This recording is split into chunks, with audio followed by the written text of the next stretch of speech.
we acknowledge that life is not a race. Hello guys, welcome to Yundel channel, and today's share is about acknowledging that life is not a race.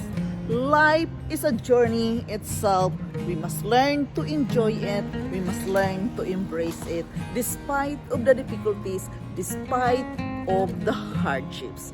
Guys, this is just my share from my own life experiences and from my own reading. We really need to acknowledge that life is not a race. It is a journey. It is a moment of joy in our life. We have to enjoy it.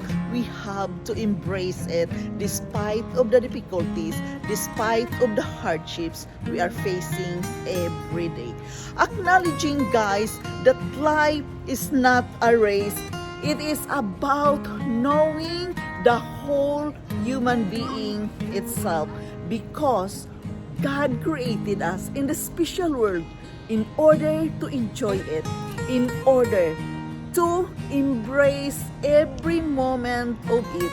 Why? Because life is too short. Therefore, it is very important that we are going to acknowledge that life is a journey. It is not a race at all. Life is not a race. It is a journey. So we must learn to enjoy the ride every day. As what Amit Abraham said, life is not a race. We need to maintain with reality.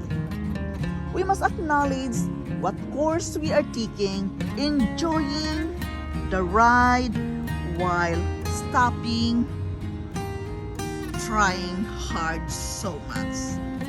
Yes, it means we have to stop trying hard. We don't have to win anything. Just stop stressing our life daily. There's no competition at all. We must learn to be content who we are exactly at this very moment. Acknowledge it, and we must just, stop stressing all the time.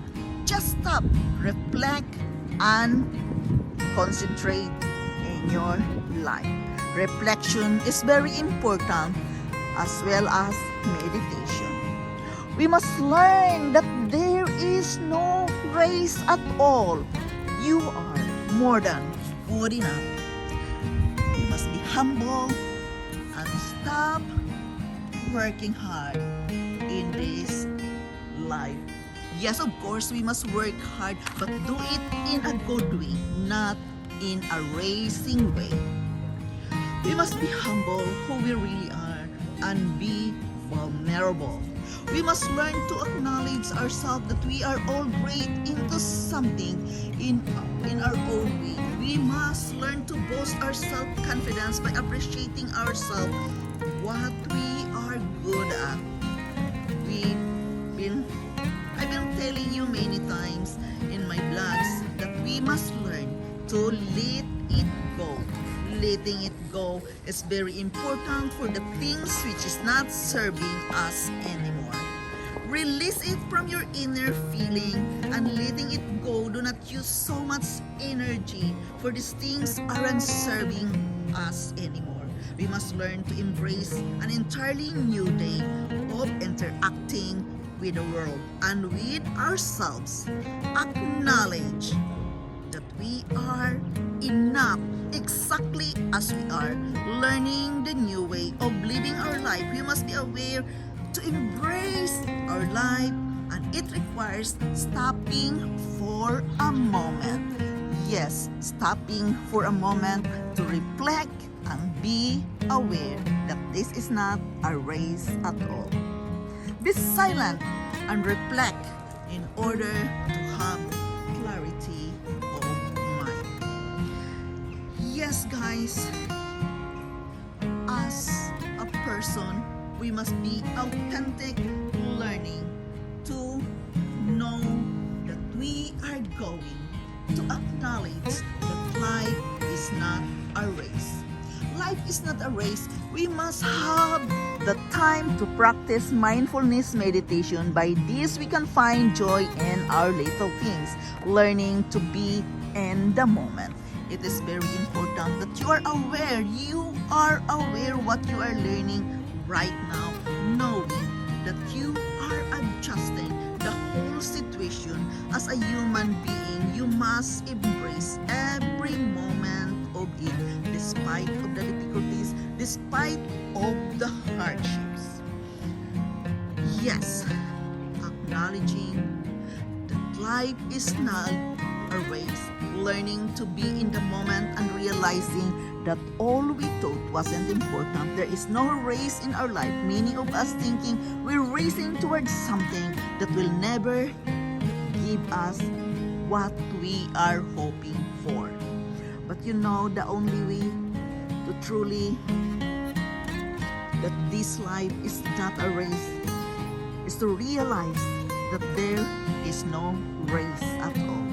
As the book says, guys, you must know the only way to truth to win is knowing that life is not a race. Winning is stopping, going within your feelings, finding happiness within ourselves through satisfaction in life can only be found inside realizing that there is no race at all.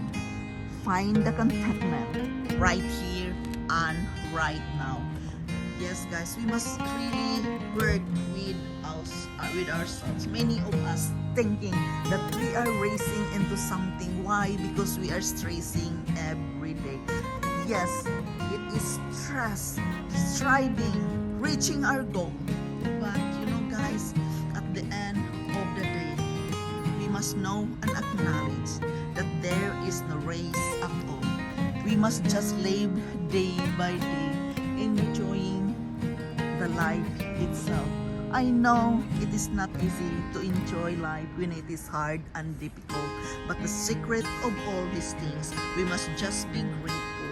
Stop for a moment and reflect. Thinking that you are more than good enough, more than you can handle with yourself. You are good enough. You are amazing. You are an extraordinary person. Yes, stop stressing what you are facing right now. It's just a part of a life journey. No matter how difficult it is, we must learn to just stop and reflect. Yes, because of material things, many times we are so busy working like racing to reach our goals and success in life, to provide the material things we needed in life. But guys, life must be appreciated, and we cannot appreciate it if we cannot learn to stop. Just stop, reflect, and think that this life is amazing. But remember, you are the one who can make it amazing itself. Acknowledging that life is not a race. Guys, there is no winning. There is no competition. It is just enjoying the ride itself. I know it is not easy to enjoy our life journey when we are facing a lot of trials and difficulties. But remember, guys, all these things is just a part of our life journey. Life is a journey. It is not a race at all. So each and every one of us, we must acknowledge stressing out doesn't help anything in reaching into something. It is always being mindful itself and loving yourself, knowing, acknowledging that the journey is amazing. But remember, we are the one who can make our life amazing. facing reality, it's always a hard thing. But it is what it is. We have to face it anyway, no matter what. So stop winning into something. Just accepting by stopping it, reflecting it, having the meditation that this is life. All these things shall pass. There is an end in everything. Hello guys, this is Yundel. Thank you so much for listening. Thank you so much for being here. I am forever grateful to each and every one of you dropping here in my channel today. Thank you so much guys, and I love you all, and bye-bye.